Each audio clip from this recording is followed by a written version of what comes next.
Hi everybody, welcome back to Sunshine Soap and Candle Company. Today I'm going to be sharing with you how to make a lightweight conditioning mist spray for your hair. If you've been following along, you know that I've been on a mission to create a sprayable leave-on conditioner that feels great in the hair and stays homogeneous. So I'm really excited to be sharing this with you today. I also have another one in the works that I'll be talking about a little bit later as well that should be sprayable. But I have one that I shared with you guys about a month ago that is too thick for a spray bottle or trigger bottle, but a gorgeous leave-in conditioner that I put in a little treatment bottle. So all of these leave-in conditioner formulas are going to be over on my Patreon campaign. So if you're interested in making yourself a leave-in conditioner, there should soon be 3 of them over there. After today's video, there will be 2 of them over there for you to take a look at and take advantage of. So I hope that you'll click the link in the description box and head over to my Patreon campaign. Not only will you find these formulas over there, you're gonna find hundreds of other recipes over there as well, all in the hair care, skincare, candle making, and soap making areas. There really is something for everyone over there, and we've built a wonderful community of makers. It's a great way to connect with me and other like-minded people. We also host live monthly hangouts. If you're an active patron, you can come on over and get some of the behind-the-scenes stuff that's going on here in my soap kitchen, and we just talk a lot about what we're doing and we collaborate together, and it's great. So I hope you'll check out the campaign, come on over, see what it's all about, and see what thousands of other makers have really come to love about my campaign. All right, let's get started. All right, so this is a super easy formula to put together, and I'm going to talk about the ingredients as we're putting it together and also talk about what kind of hair type this is good for and a lot more information here regarding the type of formula that I'm making. So the first thing I'm going to do is go ahead and weigh off some DL-Panthenol. This is powdered DL-Panthenol, and DL-Panthenol is your provitamin B5, which is great for hair strengthening properties, but it also, DL-Panthenol also is going to help with moisture retention and shine. We're making a 100-gram batch today.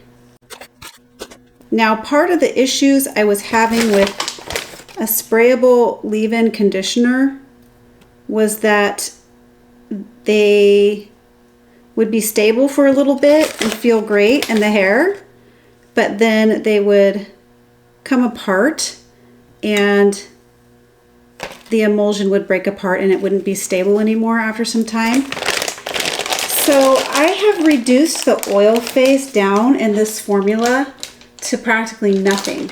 So this is a lightweight formula, but it works really good and it stays homogeneous. So just in practicing and experimenting with different levels of oil in the formula, I've come to realize that you can make a very good conditioning spray with very little oil depending on what else you put in your formula. So next up, we're gonna weigh off some distilled water.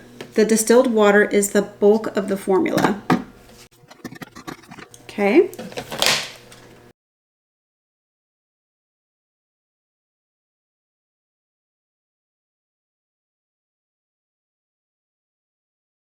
All right, and then we're going to go ahead and add in some glycerin. Glycerin is going to be the humectant that we're using. So the humectant is going to help draw moisture from the air and into your hair, but it's also going to help to retain the moisture, and it provides some softness and conditioning properties. Sometimes when I formulate things and I just get frustrated with the process, like if it doesn't come together you know, after several attempts, I just will put it on the back burner and not touch it again for a while. I think sometimes that helps to leave things and come back to them. What do you guys think? Let me know in the comments if you have things like this that you work on for a long time and you kind of shelf it for a while and then you work on it again and you make a little bit more progress in getting closer to what you want, and then maybe you have to shelf it again for a while. So this has been one of those processes for me where I've just had to do a lot of trial and error, and it's really challenged my formulating abilities and it's made me a stronger formulator. It's made me a better formulator.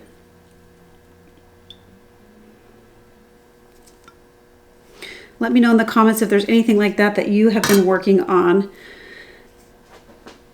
The next thing we're going to do is go ahead and add in some hydrolyzed protein. Now our hydrolyzed protein today, usually always add some sort of protein to my hair care products like conditioners and shampoos and things like that. So today I'm using some Natra Colla V for the hydrolyzed protein, and this is a combination of hydrolyzed soy protein, rice amino acids, and a couple other of seed extracts. So this particular extract is great for strengthening and smoothing your hair. Oh, this pipette is bent. Grab a different one here. Yesterday during my live stream that I hosted over on my Patreon campaign, we had a good group of people show up yesterday, which was nice. A great group of patrons, some I've known for a while, some I didn't know, and got to meet new friends. And we discussed, so today is 1 week to Thanksgiving, and we had a long discussion about being behind on all things holidays. I'm wondering where you guys are in that process as well. As of today, I have not bought a single gift. I am usually much more on top of things around this time of year, but this year has been a little bit of a challenging year, and I think I haven't been in the best headspace to start that process of holiday shopping. So let me know if you guys have started that process where you are. It's not going to hurt my feelings if you say you're all the way done with your Christmas shopping, because usually at this point in time, so am I. But just wondering where you're all at with this process, how it's feeling to you this year. Is it feeling similar to my experience where you're just not quite there yet? Hoping after Thanksgiving hits, that Christmas spirit will also kind of start to, hoping that Christmas spirit kind of comes to me after Thanksgiving. All right, the next ingredient we're going to be adding in is some polyquaternium 7. Now this is a very important ingredient for this formula for a couple reasons, but this is also the reason why this formula is hard to spray. The amount that we're using is going to give us some wonderful detangling and conditioning properties. It's going to give your hair a gorgeous slip. So when you spray the conditioner into your hair after you get out of the shower when your hair is still damp, you'll feel a wonderful conditioning slip, and that's due to this polyquaternium 7. So it's got some great conditioning polymers. So we're going to be putting some in here, but this is what's going to cause you to be frustrated while trying to use this in spray form. So this again has been one of the many challenges with creating a good sprayable leave-in conditioner, but I'm going to share with you at the end of this video what kind of spray bottle I'm using. It's kind of funny, and it actually doesn't work perfectly, but it works better than the other options that I've tried so far. So again, the amount that we're using here is very important to this formula, but also then takes it to a point where it can't be straight sprayed. I've even tried trigger style sprayers, and it still comes out in a stream. So this is, again, has been a very challenging process. So I will be wondering from you guys, I'm going to share with you what I'm using here to spray this kind of, it's not even, the crazy thing is it's not even that viscous. To me, it's not even as viscous as olive oil. It's very watery, but it's that polyquaternium 7 that just creates, I guess, just too thick of a liquid for it to be coming out in a fine mist sprayer, and even most trigger sprayers that I've found. I might try a different one here as well and experiment with one on camera here, just to kind of show you what I'm talking about. Okay, so now that the polyquaternium is mixed in, we're going to go ahead and set this aside, and we're going to mix up our fragrance and our solubilizer. So what we're using here is just the tiniest bit of fragrance. I mentioned before that the oil phase is just in the way of fragrance oil, not using any other type of emollient. So today I'm using Coconut Sands. This one came from Hive and Honey. It's a really nice lightweight fragrance. You don't need a lot of fragrance in a leave-in hair conditioner, just something kind of lightweight that you smell while spraying in and kind of lingers but not super strong, because again, it's close to your face. You don't need it to be really strong. So we're adding in a little bit of fragrance, just a little bit. And then to this, we're going to be adding in our solubilizer, and today we're going to be using Polysorbate 20 to help solubilize this fragrance so it will combine nicely with the watery ingredients. Without the use of a solubilizer, this formula will not stay homogeneous. You'll have a floating oil layer like you saw in my biphase formula, and that's not what we're going for here.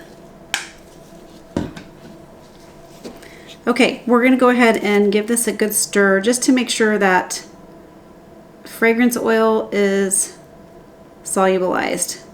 Now, a little bit about this particular formula is because there's no other emollients in it. Again, we're relying on the other ingredients that we've used in here to be detangling, moisturizing, hydrating, and to help smooth and strengthen the hair,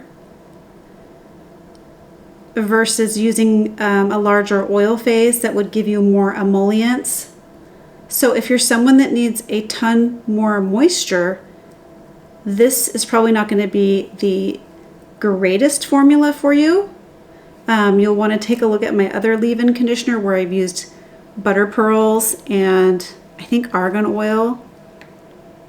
That one is more for like mid, I would say, people who need a little bit more moisture, but it's not a totally heavy formula either. So we're just going to go ahead and combine. I better put that back up on my scale. I'm seeing here that you can't really see. I'm just going to go ahead and put this here so you can see what I'm doing. I'm combining my fragrance with my watery ingredients now, and it should be totally solubilized and combined. So this conditioner spray is for my hair type and any other person out there that has my hair type, which is very fine. I have very fine hair and it's super easy to overdo it on oil. So if I put a larger oil phase in products, or even if I use hair oils, a few drops is all I need. If I add in more than that, my hair looks greasy and limp. So this conditioning spray here is going to be for more of your fine hair type. Dry is, you can also use it if you have dry hair. The ends of my hair are dry, but it's not going to be as emollient or hydrating as my other leave-in conditioner. This has also been used in my household as a heat protectant. So you can spray it in your hair. So even if you're not using it fully as a leave-in conditioner, you can spray it in your hair before you style as a detangler and a heat protectant. So it's not going to hurt your hair if you need more moisture to put this in, because you can use it as a heat protectant and a pre-style treatment. So my daughter has much thicker hair than me, and she has kind of curly-ish hair, and she's been using this spray as well and likes it a lot. She uses it before she blow dries. It's working very well for her. So this is a multiple use type formula, which is pretty cool. Okay, now we do need to add a preservative here, but what I need to do before I add my preservative is check my pH. This has a naturally lower pH, and we want to raise it up to the kind of 4.5 to 5.5 range before we add in the preservative. Although it might not really matter. Let's see what I'm getting here. I think I'm probably going to be in the 3 range. I'll probably raise it before we add the preservative. That's what I've been doing on my practice formulas with this, just to make sure that I'm not compromising my preservative. So here's my pH meter. I'm just rinsing it off here in a bit of distilled water. If you're curious about this pH reader, you can check it out in my Amazon store. There's a link to my store down below in the description box. Okay, so this is already a 4. So our preservative is going to be stable in this formula even before I raise the pH. So I'm going to go ahead and just add my preservative in, and then we'll go ahead and raise the pH. I've tried it a couple different ways to try to help with clarity. You'll see in a minute what I mean. And it doesn't seem to really make a difference with the clarity of the formula, no matter when I add in or no matter when I raise the pH. So we're going to go ahead and add in the preservative now. We're using some Liquid Germall Plus. Liquid Germall Plus is a broad spectrum preservative, so it's stable in I think a 3 to 8 range. And the pH as it is right now is a 4.04. So we want to raise that up to at least a 4.5. If the pH is too low, I mean 4 would not be like totally terrible to spray in your hair, but if it's too low, it can kind of make your hair feel like it'll go in okay, but then when it dries, it'll feel a little maybe straw-like or crunchy. Probably not so much with a 4, but the ideal pH is a 4.5, 4.5 to 5.5 on the pH scale. And that goes for shampoos and conditioners as well. Okay, so I have a little bit of a sodium hydroxide solution. It's a 1% sodium hydroxide solution that I'm going to be adding to this. I'm going to add just 3 drops of my solution to see if we can raise it up. You know, let me just, I'm gonna put in 6 drops.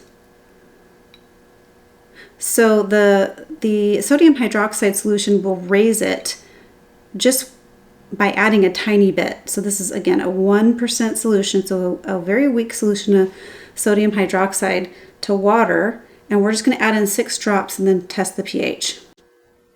Make sure you go slow here because you can't take out drops once they're in, and we don't want to raise that pH too high. Okay, let's back over here.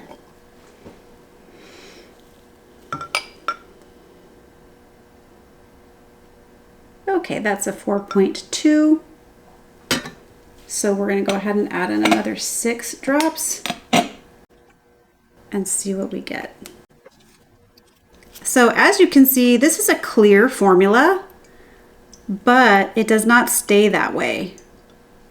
After this formula has time to sit for a few hours and up to 24 hours, it looks more like a hair milk or like a traditional conditioner. And I'll show you that in just a minute. Okay, testing out the pH. 4.3. Let's just add another 3 drops here. Actually, 6 drops. That should be just enough to get us where we need. Now, the reason I think it goes cloudy is just the combination of the ingredients that we have in here and the kind of lower pH that we're working with. All right, so one final read here on the pH. I think it's going to be just perfect at this point, and then we'll pour it into our container. So, yep, this is reading at exactly a 4.57, so this is great. So what I'm gonna do is show you what I've been using and for the spray bottle, and then I'm gonna experiment with this one here as well. But I've tried all kinds of different trigger sprayers, and it still comes out in a stream, even though you can adjust the nozzle on it. I've tried different triggers with adjustable nozzles, and none of them are spraying this out in a mist. It comes out in a stream, which is okay. You can still use that in your hair and everything. It's just a better experience when it sprays out more in a mist than a stream. So I found this. I'll go ahead and put this in my Amazon store as well. This is actually a kitchen tool. So this is the finished product. This is how it looks 24 hours after it's made. It goes to kind of a traditional leave-in conditioner look, I guess, just kind of creamy. This is what it looks like right after you make it. So, you know, it doesn't look so thick that it should not come out of a trigger sprayer the right way, but it doesn't. It's just a little too thick, I guess. So this container here is an oil sprayer. So this is what you would pour oil into if you wanted to like mist your pans with oil before cooking, or spritz it onto your vegetables or your salad or your lettuce or whatever. And it's supposed to spray the oil out in a fine mist. For this hair conditioning formula, this leave-in conditioner, it does spray better than a traditional trigger sprayer. It still doesn't come out in a mist per se.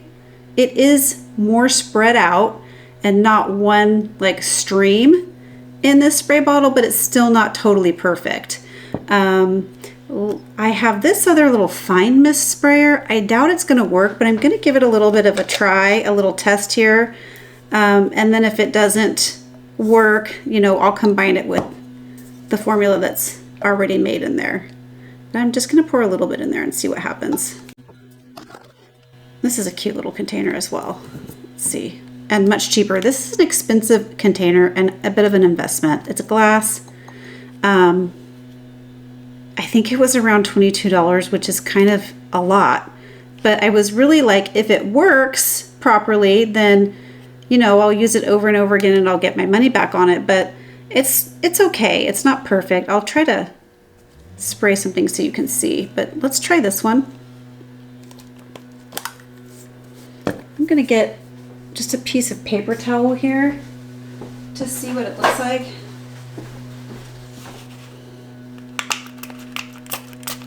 So no, it sprays out in a stream. I don't know if you can see that or not, but it's just a stream. So as predicted, it doesn't work in this sprayer either. So I just wanted to test it. So this has a funny little